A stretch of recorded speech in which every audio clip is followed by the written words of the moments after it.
A falar em pane seca. Nossa repórter conversou com um especialista em gerenciamento de risco que faz uma análise do que pode ter acontecido no momento do acidente. O avião quadrimotor que transportava a delegação chapecoense era britânico e tinha 17 anos de uso. Quando um acidente como esse acontece, sites especializados em acidentes aéreos que monitoram todo o trajeto de aeronaves tentam adiantar as prováveis causas da tragédia. Por isso, é possível prever o que aconteceu no voo, mesmo antes do laudo oficial. Pode ter acontecido uma pane dramática na qual eles ficassem às escuras, com dificuldade inclusive de leitura. Imagine uma cabine no escuro, com dificuldade de leitura da instrumentação, e eles chegaram a fazer uma boa aproximação. Tudo indica que a aeronave estava voando em círculos e se preparava para um pouso de emergência no próprio aeroporto. Semana passada, no Rio de Janeiro, que é um aeroporto de grande porte internacional, teve dificuldade de autorizar pousos no Galeão, porque o vento estava muito forte. Então, várias aeronaves ficaram com esse voo em círculos na região do Rio de Janeiro, aguardando a sua vez. Imagine você estando com uma aeronave degradada, todo mundo no escuro, dificuldade de leitura de instrumentos, e ainda há um fator, o clima.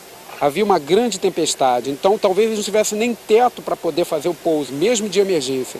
E eles tentaram manter a aeronave nessa situação degradada, até que alguma falha aconteceu, e eu acredito que o maior responsável seja a questão do blackout.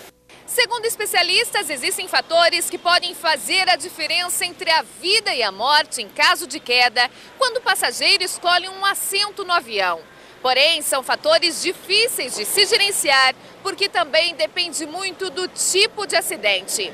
Um acidente onde há uma explosão e o combustível fica próximo à asa, se você estiver no fundo é melhor. Mas se você pousar, por exemplo, na água, no meio onde a asa está, é o local que tem uma boa flutuação. Então, eu diria que todos esses elementos, eles fazem parte, e gerenciar riscos envolve limitações. O ser humano tem algumas limitações, a complexidade dos fatores está acima da capacidade humana. A Agência Nacional de Aviação da Colômbia chegou a levantar a hipótese de uma pane seca. Por outro lado, se o avião tinha autonomia para fazer aquele voo, o piloto pode ter liberado o combustível para evitar uma explosão no momento do choque. Todo combustível de uma aeronave, ele é guardado, uma amostra para avaliar se há algum problema com o combustível, e também ele tem um limite de voo. O combustível, esse limite de voo, ele inclui uma reserva para uma emergência. Se ele liberou o combustível é porque ele, teoricamente, não teria problema com combustível.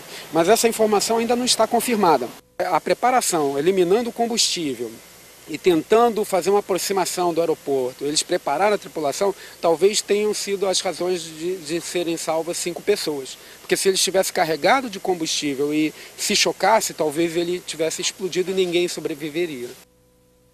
O Jornal das 22 termina com um clipe produzido pela equipe da Chapecoense. É uma homenagem às vítimas da tragédia do acidente aéreo. Boa noite. Boa noite.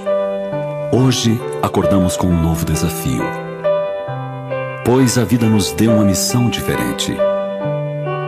Nossos guerreiros viraram heróis e eternizaram suas vidas em uma batalha que fez o mundo parar. A partida de hoje não tem um apito final. Juntos somos mais que 11. Ó glorioso verde que se expande entre os estados, tu és sempre um esplendor, nas alegrias e nas horas mais difíceis. Meu furacão, tu és sempre um vencedor.